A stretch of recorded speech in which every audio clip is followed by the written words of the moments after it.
था, जिसमें हमने क्या किया था, जो जिंक था उसके साथ में हाइड्रोक्लोरिक एसिड या सल्फ्यूरिक एसिड मिलाया था, ठीक है। और उसको हमने देखा था कि रिएक्टेंट में कितने एलिमेंट्स हैं और प्रोडक्ट में कितने एलिमेंट्स हैं। सभी को यहां तक समझ में आ गया था? यस करें। अरे सभी आवाज पहुंच रही मेरी? ओके। लास्ट जब हमने अपनी क्लास मंडे हुई थी, ठीक है, कुछ दिन में आया नहीं, आज वेडनेसडे है, तो मंडे को जो क्लास हुई थी उसका जो एंडिंग पार्ट है उसके बारे में मैं बता रहा हूँ आपको। देखो उसमें क्या था, हमने क्या लिया था, जिंक लिया था प्लस H2SO4, ठीक है। और हमने क्या बनाया था, जिंक का सल्फेट बनाया था और प्लस में H2 गैस बाहर निकली। और मैंने बताया था कि जब भी कोई गैस बाहर निकलती है उसके लिए हम एरो लगाते हैं, ठीक है? तो हमने क्या लिखा था, जिंक की रिएक्शन हमने की थी सल्फ्यूरिक एसिड के साथ, इसको मैंने बोला था जिंक, इसको बोला था सल्फ्यूरिक एसिड, ठीक है। और यहाँ पे हमने प्रोडक्ट के रूप में क्या बनाया था, जिंक का सल्फेट बनाया था और प्लस में H2 गैस बाहर इवोल्यूट हो गई, बाहर निकल गई, ठीक है। अब हमें ये भी पता है कि जो ये जो एरो है उसके LHS कौन सी स्पीशीज होती है, रिएक्टेंट, ठीक है। और जो RHS होता है उसको बोलते हैं प्रोडक्ट, क्या बोलते हैं उसको, प्रोडक्ट। अब मैंने बताया था कि ये जो कोई भी रिएक्शन होती है वो लॉ ऑफ मास कंजर्वेशन को फॉलो करती है।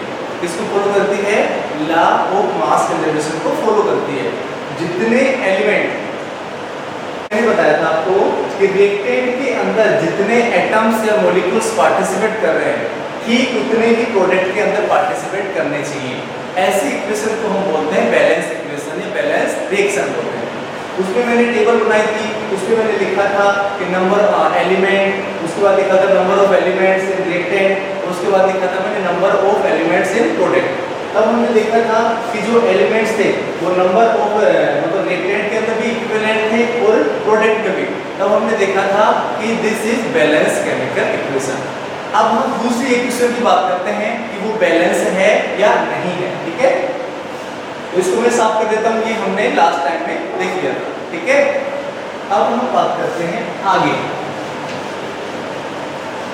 इसमें एक इक्वेशन है Fe प्लस H2O और यहाँ पे बन रहा है Fe3O4 प्लस H2, ठीक है।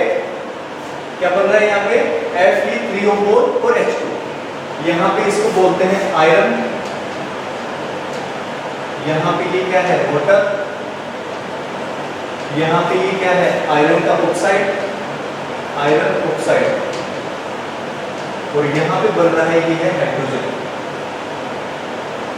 अब हमें एक टेबल बनानी है, उसके अंदर ये आइडेंटिफाई करना है कि ये इक्वेशन बैलेंस है या नहीं, ठीक है। सभी के समझ में आ रहा है इतना? सभी क्या आ रहा है? Yes, very good. सभी सीधे बैठे।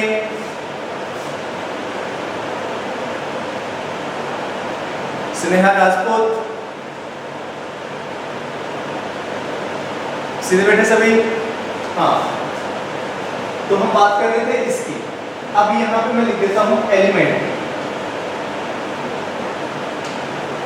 उसके बाद मैं लिख देता हूँ number of atoms in reactant. उसके बाद हम बात करते हैं number of atoms in product, ठीक है। और उसके बाद हम इसको कंप्लीट करते हैं, ठीक है। अब यहाँ पे हमें देखना है कि रिएक्टेंट के अंदर कौन कौन से एलिमेंट्स पार्टिसिपेट कर रहे हैं, ठीक है। तो यहाँ पे रिएक्टेंट है प्रोडक्ट में, ठीक है। तो यहाँ पे रिएक्टेंट में देखो, एक तो कर रहा है Fe, क्या कर रहा है, तो Fe, एक ही कर रहा है यहाँ पे हाइड्रोजन, और एक ही क्या कर रहा है यहाँ पे ऑक्सीजन। हाइड्रोजन आयरन, हाइड्रोजन और ऑक्सीजन, ये क्या कर रहे हैं, इसमें पार्टिसिपेट कर रहे हैं। अब हमें ये देखना है कि number of atoms in reactants में आयरन कितने हैं। तो यहाँ पे जब हम देखते हैं तो आयरन का कितना मॉलिक्यूल है, बोलो सभी, 1 है या 2 है, हाथ करो सभी, अरे बोलो,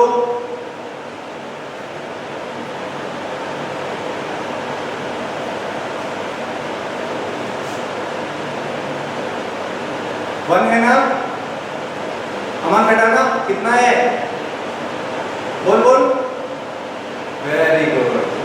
तो यहाँ पे मैं कितना लिखूंगा आयरन के सामने, 1 लिखूंगा, कितना लिखूंगा, 1, ठीक है। अच्छा जी, number of atoms in product, ये प्रोडक्ट है और ये क्या है, रिएक्टेंट। तो इस वाली सारणी में जब हम फिल करेंगे तो यहाँ से देखेंगे और इस वाली सारणी में हम फिल करेंगे तो यहाँ से उठाएंगे, ठीक है। अब यहाँ पे आयरन कितना है, देखो इधर आयरन के कितने मॉलिक्यूल्स हैं, यहाँ पे कितने एटम्स हैं, यहाँ पे बताओ, अमन घटाना तू दिख रहा है मेरे को, बता, स्नेहा राजपूत कितने दिख रहे हैं, 3, वेरी गुड। कितने मॉलिक्यूल्स हैं, कितने एटम्स हैं, 3 एटम्स। तो यहाँ पे मैंने कितना लिख दिया, 3, वेरी गुड। अब हम बात करते हैं हाइड्रोजन की, किसकी बात करते हैं, हाइड्रोजन। तो how many hydrogen atoms participate in reactants, 2, कितने कर रहे हैं, 2। तो यहाँ पे मैं कितना लिख देता हूँ, 2, वेरी गुड। अब यहाँ पे हम बात करते हैं how many hydrogen participate in product. तो प्रोडक्ट के अंदर कितने पार्टिसिपेट कर रहे हैं, कितने कर रहे हैं, 2 ही कर रहे हैं ना, वेरी गुड। तो यहाँ पे कितने कर रहे हैं, 2 कर। अब रिमेनिंग ऑक्सीजन एटम, अब हम बात करते हैं ऑक्सीजन एटम। यहाँ पे ऑक्सीजन कितना है रिएक्टेंट में, बोलो बोलो, हाथ से बताओ मेरे को, वेरी गुड। कितने, 1, कितने हैं, 1। अच्छा जी, अब हम बात करते हैं प्रोडक्ट की। How many oxygen atom participate in product, कितने कर रहे हैं बताओ, बोलो बोलो, वेरी गुड। अमन घटाना 4, सभी बोल रहे हैं, वेरी गुड।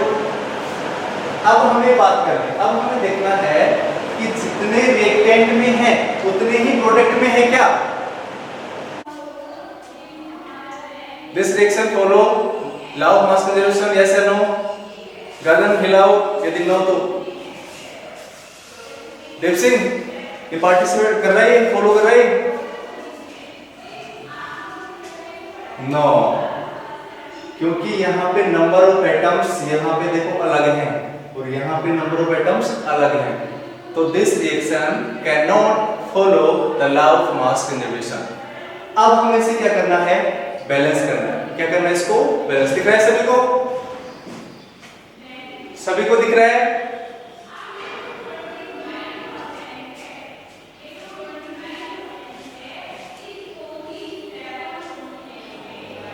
अच्छा। अब हम क्या करते हैं, देखो अब इसे हमें क्या करना है, बैलेंस करना है।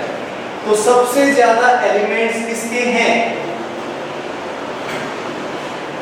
ऑक्सीजन के हैं, वेरी गुड। वाह दीप सिंह तो इंटेलिजेंट हो गया। किसके हैं, ऑक्सीजन के। ऑक्सीजन के कितने हैं यहाँ पे, 4, ठीक है। अब हम इसको क्या करते हैं, बैलेंस करते हैं, ठीक है। इसको साफ कर दो, एक बार इसको उतार लो। अब हमें क्या करना है, इस केमिकल इक्वेशन को बैलेंस करना है कि ये लॉ ऑफ मास कंजर्वेशन को फॉलो कर रहा है नहीं कर रहा है, ठीक है। तो हमें क्या करना है, सबसे जोड़ भाग के गुणा भाग करना है इसमें, ठीक है। जोड़ मास, जोड़ भाग सभी को आते हैं, ठीक है। अब हमें करना है कि यहाँ पे सबसे ज्यादा किसके एलिमेंट है, यहाँ पे ऑक्सीजन के। ऑक्सीजन के कितने हैं यहाँ पे, 4। तो यहाँ पे क्या करें कि 4 हो जाए, हमें इसके नीचे नहीं लगाना है, मतलब यहाँ पे हम 4 नहीं लगा सकते, हमें 4 लगाएंगे तो आगे लगाएंगे, ठीक है। तो यहाँ पे ये 4 गलत हो जाएगा, ठीक है। तो यहाँ पे मैंने इसको किया Fe+H2O, उसके बाद Fe3O4+H2, ठीक है। अब यहाँ पे जब मैं इसको बैलेंस करता हूँ तो सबसे पहले ऑक्सीजन, सबसे ज्यादा एलिमेंट कितने हैं, ऑक्सीजन के। तो यहाँ पे कितना लगाऊंगी, 4 हो जाए, तो मैं यहाँ पे कितना लगाता हूँ, 4। यहाँ पे देखो ऑक्सीजन पे कितना हो गया, 4। यहाँ पे ऑक्सीजन कितना हो गया, 4। ऑक्सीजन एलिमेंट हमारा बैलेंस हो गया, ठीक है। अब हमारा क्या क्या बचा, एक तो आयरन बचा और एक क्या बचा, हाइड्रोजन बचा। ठीक है, इनको हमें बैलेंस और करना है। ठीक है, अभी हमारा ऑक्सीजन एटम बैलेंस हो गया, जितने प्रोडक्ट में है रिएक्टेंट में है उतने ही किसमें है, प्रोडक्ट में। ठीक है, अब हम बात करते हैं किसकी, उसके बाद देखो आयरन, आयरन यहाँ पे कितना है 3 और यहाँ पे आयरन कितना है 1, तो यहाँ पे क्या करें कि आयरन 3 हो जाएगी, 3 से मल्टीप्लाई कर दे इसको, कर दे, गर्दन हिलाओ सभी, वेरी गुड। तो यहाँ पे हमने क्या किया 3 किया, अब यहाँ पे आयरन भी कितना हो गया 3 हो गया और यहाँ पे भी आयरन कितना हो गया 3 हो गया, तो हमारा आयरन भी क्या हो गया, बैलेंस हो गया। ठीक है, अब हमारा बचा हाइड्रोजन, हाइड्रोजन को बैलेंस करने के लिए यहाँ पे हाइड्रोजन देखो 4 को 2 से मल्टीप्लाई करो, 4 2 जा 8, कितने हो गए 8, तो यहाँ पे क्या करेंगे ये 8 हो जाए, कितने से मल्टीप्लाई करेंगे 8 हो जाए, किससे करें 4 से, वेरी गुड प्रांजल, प्रांजल से नहीं करें अच्छा है 4 से, तो यहाँ पे 4 से मल्टीप्लाई करते ही हाइड्रोजन भी कितना हो गया यहाँ पे 4 हो गया, तो यहाँ पे हमारा हाइड्रोजन भी क्या हो गया, बैलेंस हो गया। अब यदि हम क्या बनाएं element number of atoms in reactant और number of atoms in product, element कौन कौन से हैं, आयरन है, ऑक्सीजन है और हाइड्रोजन है। आयरन देखो कितना है यहाँ पे 3, आयरन कितना है यहाँ पे 3, प्रोडक्ट में देखो कितना है 3, वेरी गुड। ऑक्सीजन देखो रिएक्टेंट में कितना है 4 से मल्टीप्लाई हो रहा है नहीं, अरे 4 से हो रहा है ना, तो यहाँ पे ऑक्सीजन देखो क्या बोलते हैं उसको, स्टैचू, स्टैचू बोलते हैं ना, स्टैचू की तरह दिख रहा है। हाँ, यहाँ पे कितना है ऑक्सीजन, ऑक्सीजन यहाँ पे कितना है बेटा 4, यहाँ पे भी ऑक्सीजन कितना है 4, तो यहाँ पे भी हम 4 लिखेंगे और यहाँ पे भी हम क्या लिखेंगे 4 लिखेंगे। Got it. Next remaining elements hydrogen, hydrogen देखो यहाँ पे 4 2 जा 8, यहाँ पे कितना लिखेंगे 8, ठीक है, उसके बाद 4 2 जा 8, तो ये बैलेंस होगी क्या, अरे होगी क्या, सभी अपनी अपनी बुक निकालो, सभी बुक निकालो अपनी। क्वेश्चन नंबर 6 देखो, क्वेश्चन नंबर 6 है balance the following chemical equation. Question number 6 लिख रहा हूं मैं, balance the following chemical equation. Question number 6, balance the following equation. पहली इक्वेशन है यहाँ पे, दूसरा लिख देता हूं मैं HNO3 प्लस CaOH2, उसके बाद है CaNO3 उसके बाद H2। ठीक है, सभी देख रहे हो क्या, क्या ये केमिकल इक्वेशन बैलेंस है क्या, कैसे करेंगे, सबसे पहले हमें वो टेबल बना के देखनी पड़ेगी। ठीक है, तो टेबल बनाते हैं हम, एलिमेंट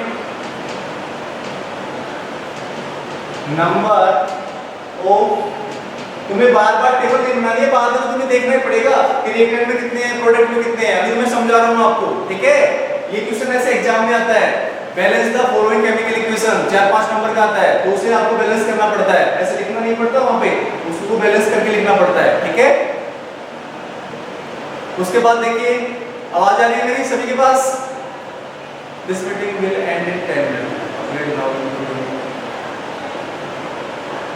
हाँ देखो ये क्वेश्चन तो हो जाएगा अपना, 10 मिनट है। Elements number of atoms, number of atoms इन सिमरन,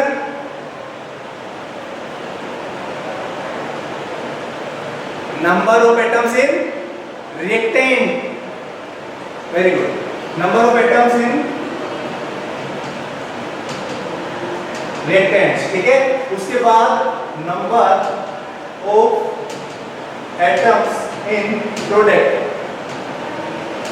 ठीक है, वही बात करते हैं। अब हमें ये पता होना चाहिए, अब वो 9 की चीजें याद आएंगी यहाँ पे, जो हमने 9 में पढ़ी थी ना एलिमेंट का सिंबल, वो जिसके याद है वो यहाँ पे कर देगा। ठीक है, इसलिए मैंने कहा था कि इसको अच्छे से पढ़ना। ठीक है, अब यहाँ पे हम बात करते हैं क्या क्या बात करते हैं, एलिमेंट कौन कौन से हैं यहाँ पे? हाइड्रोजन है, क्या है? हाइड्रोजन है, नाइट्रोजन है, ऑक्सीजन है, उसके बाद कैल्शियम है, और कुछ दिख रहा है सभी किसी को? इनके अलावा कुछ एलिमेंट दिख रहे हैं क्या आपको? नहीं दिख रहे ना? हमने हाइड्रोजन उठा लिया, नाइट्रोजन यहां से उठा लिया, ऑक्सीजन यहां से उठा लिया, उसका कैल्शियम यहां से उठा लिया, और ऑक्सीजन और हाइड्रोजन हमने लिख लिया था पहले। ठीक है, और उसके बाद देखो number of atoms in reactants. Reactants के अंदर हमें क्या करना है, क्या देखना है? एलिमेंट्स देखना है कि number of atoms in reactants कौन कौन से हैं। जैसे हाइड्रोजन कितना है यहाँ पे? हाइड्रोजन कितना है यहाँ पे? एक तो ये रहा हाइड्रोजन, एक तो ये रहा, और एक देखो ब्रैकेट में बंद है, ये 2 से मल्टीप्लाई हो रहा है, तो और 2 और 1 कितना हो गया? बोलो बोलो। तो देखो यहाँ पे हाइड्रोजन कितने यहाँ पे? 2, मतलब 2 से मल्टीप्लाई हो रहा है, मतलब जैसे ये है कि मैं बोलूं OH 2 से मल्टीप्लाई हो रहा है, तो यहाँ पे ऑक्सीजन में कितना है? 2, और हाइड्रोजन में कितना है यहाँ पे? 2। मैं बोलूं SO4 और 2, ऐसे बोलूं मैं, तो सल्फर यहाँ पे कितना है? सल्फर देखो यहाँ पे कितना है? यहाँ पे सल्फर यहाँ पे 2 है। ऑक्सीजन कितना है यहाँ पे? 4, तो ये रहा 4 से 2 से मल्टीप्लाई होगा, तो ऑक्सीजन कितना है यहाँ पे? 1 है। ऐसे आपको याद होना चाहिए। ठीक है, यदि ब्रैकेट में कोई चीज है और उसके बाहर कुछ लिखा हुआ है तो उसको उससे मल्टीप्लाई कर लेते तो मैथ में आता है। ठीक है, तो ये सब चीजें ध्यान होनी चाहिए। तो यहाँ पे देखो हाइड्रोजन कितना है यहाँ पे? 2 तो ये रहे, और 1 ये रहा, 2 और 1 3। नाइट्रोजन कितना है यहाँ पे? 1। कितना बोलो? नाइट्रोजन कितना? 1। Very good. नाइट्रोजन कितना? 1। हम रिएक्टेंट की बात करें, ये सारी स्पीशीज किस में आ रही है? रिएक्टेंट में आ रही है। रिएक्टेंट कितना है यहाँ पे? 1 नाइट्रोजन। उसके बाद ऑक्सीजन देखो कितना है? 3, तो ये रहा, 3 दिख रहा है सभी को?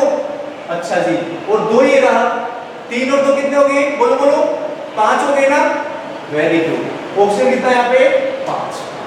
कैल्शियम देखो, कैल्शियम कितना दिख रहा है? ये तो ब्रैकेट से बाहर है ना कैल्शियम, तो 2 से मल्टीप्लाई थोड़ी करेंगे इसको? नहीं करेंगे। Very good. यहाँ पे कैल्शियम को 1 काउंट करेंगे, ऑक्सीजन को कितना काउंट करेंगे? 1। कैल्शियम को कितना काउंट करेंगे? 1। ठीक है, अब हम जाते हैं प्रोडक्ट की तरफ। ये प्रोडक्ट वाली स्पीशीज है, इसमें से देखना है, अभी इधर नहीं जाना है अब। ठीक है, इसका तो हो गया इधर वाला। अब हमें किसमें घुसना है? प्रोडक्ट में घुसना है। तो प्रोडक्ट में देखो हाइड्रोजन कितना है? देखो हाइड्रोजन कितना है? हाइड्रोजन पूनम स्वामी, हाँ 2 सही बोल रही है तू,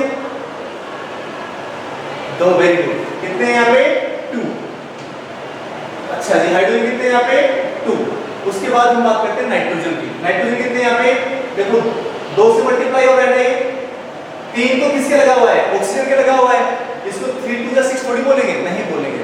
यहाँ पे नाइट्रोजन को काउंट करें तो नाइट्रोजन का कुछ लिखा नहीं हुआ है, तो ब्रैकेट बाहर कितना है? 2, तो कितना काउंट करेंगे? अच्छा जी, नाइट्रोजन कितना यहाँ पे? अब नाइट्रोजन कितना बोलेंगे हम यहाँ पे? हाइड्रोजन तो यहाँ पे हमने बोला कि 2 हो गए, नाइट्रोजन कितना बोलेंगे? 2। अच्छा जी, ऑक्सीजन को कितना है? 3 2 जा 6, 3 2 जा 6, 6 है या और भी है? बोल बोलो। एक और है ना? अरे एक और दिख रहा है ना? एक ही रहा, कितना हो गया? 3 2 जा 6 और 1 7। कितना हो गया? 7। अच्छा जी, अब बचा क्या? कैल्शियम। कैल्शियम यहाँ पे कितना है? 1 है, और वहां पे कितना है? 1। क्या ये reaction law of mass conservation को फॉलो कर रही है क्या? ये वाली संख्या और ये वाली संख्या आपको बराबर दिख रही है क्या? इक्वल है क्या? नहीं दिख रही। अब हमें क्या करना है? इसमें जोड़ बाकी लगानी है। ठीक है, अब यहाँ पे मैं कर देता हूँ, यहाँ पे HNO3 प्लस CaOH2 दोबारा से लिखता हूँ इसको, उसके बाद CaNO3 और यहाँ पे 2 तो प्लस में H2। सबसे पहले देखो यहाँ पे नाइट्रोजन कितना है? 2 है, तो यहाँ पे नाइट्रोजन कितना करेंगे हम? 2 कर देंगे। इसके सामने क्या लगा देंगे? 2 लगा देंगे। तो नाइट्रोजन यहाँ पे क्या हो गया, बैलेंस हो गया। देखो नाइट्रोजन क्या हो गया यहाँ पे, बैलेंस हो गया। नाइट्रोजन यहाँ पे कितना है, 2 है, और नाइट्रोजन यहाँ पे क्या है, 2 है। अब देखो यहाँ पे, अब हमें बात करनी है ऑक्सीजन की। किसकी बात करनी है, ऑक्सीजन की। देखो ऑक्सीजन कितना है यहाँ पे, ऑक्सीजन कितना है, 2 तो ये रहा, और 3 2 जा कितना हो गया, 6 ये रहा, 3 2 जा 6, और 6 और 2 8 हो गया ना। अरे 3 2 जा 6 और 2 ये रहा, 6 और 2 कितने होते हैं, 8 होते हैं। अब यहाँ पे आ जाओ। अब देखो यहाँ पे 3 2 जा 6, यहाँ पे क्या करेंगे, ये 8 हो जाए, 2 से मल्टीप्लाई करेंगे ना, अरे 2 से मल्टीप्लाई करेंगे ना, तो यहाँ पे क्या करेंगे हम, 2 से मल्टीप्लाई करेंगे। अब देखो यहाँ पे ऑक्सीजन गिनो, 2 ये रहे, और 3 2 जा 6, 6 और 2 8, और यहाँ पे देखो 2 ये रहे, और 3 2 जा 6, 6 और 2 8, और यहाँ पे कितने 8, तो यहाँ पे ऑक्सीजन भी क्या हो गया, बैलेंस हो गया। सभी के समझ में आ गया क्या? अच्छा जी, अब देखो उसके बाद में क्या बचा हमारा, हाइड्रोजन बचा और कैल्शियम बचा। हाइड्रोजन देखो यहाँ पे, हाइड्रोजन कितना है यहाँ पे, 2 दूनी 4, और यहाँ पे हाइड्रोजन देखो 2 हाइड्रोजन तो ये रहे, और 2 हाइड्रोजन ये रहे, तो हाइड्रोजन में क्या हो गया, बैलेंस हो गया। हाइड्रोजन में क्या हो गया, बैलेंस हो गया। अब हमारा क्या बचा है, कैल्शियम बचा है। कैल्शियम देखो यहाँ पे कैल्शियम कितना है, 1, और यहाँ पे कैल्शियम कितना है, 1, तो यहाँ पे कैल्शियम भी क्या हो गया, बैलेंस हो गया। तो ये यहाँ पे केमिकल रिएक्शन इसको लॉ ऑफ मास कंजर्वेशन को फॉलो कर रहा है। तो ये इसका आंसर है, ये आंसर लिख लो आप, it is the answer of this question. उतारो इसको जल्दी से। हम ऐसे टेबल बनाए, यदि ऐसी टेबल बनाए, इनको साफ कर दो, ठीक है। अब यहाँ पे हाइड्रोजन गिनो कितने हैं, हाइड्रोजन देखो 2 और 2 4, हाइड्रोजन कितने 4, और यहाँ पे कितने हैं 4 ये देखो, इधर देखो 2 दूनी 4, ठीक है। उसके बाद नाइट्रोजन देखो, नाइट्रोजन के आगे 2 लिखा हुआ है, और भी नाइट्रोजन दिख रहा है, नहीं दिख रहा, तो यहाँ पे 2। नाइट्रोजन इधर देखो 2 से मल्टीप्लाई हो रहा है, तो यहाँ पे कितना नाइट्रोजन हो गया, 2 हो गया। ऑक्सीजन देखिए 3 2 जा 6, और यहाँ पे 2, 6 और 2 8, कितना हो गया 8 ऑक्सीजन। ऑक्सीजन कितना हो गया, 8 हो गया, ठीक है। इधर देखो 3 2 जा 6, 6 और 2 8, यहाँ पे भी ऑक्सीजन कितना 8, बचा क्या, रिमेनिंग कैल्शियम। कैल्शियम कितना 1, कैल्शियम कितना 1, तो इधर भी 1 और इधर भी 1। ये वाली संख्या इनमें किसी प्रकार का वेरिएशन है क्या, बोलो बोलो, वेरिएशन है, नहीं है। तो इसका मतलब this reaction is balance reaction, ठीक है। This reaction is balance reaction, समझ में आ गया। अब मैं आपको होमवर्क दे रहा हूं, इसके अंदर आपको ए वाला तो मैंने आपको कर दिया, अब आपको करना है बी, आपको करना है सी, आपको करना है डी, उसके बाद वो भी देख लेता हूं, 4 ही हैं, ठीक है। ए बी सी और डी, ए तो मैंने कर दिया, बी आपको करना है, सी आपको करना है, डी आपको करना है। It is your homework, it is your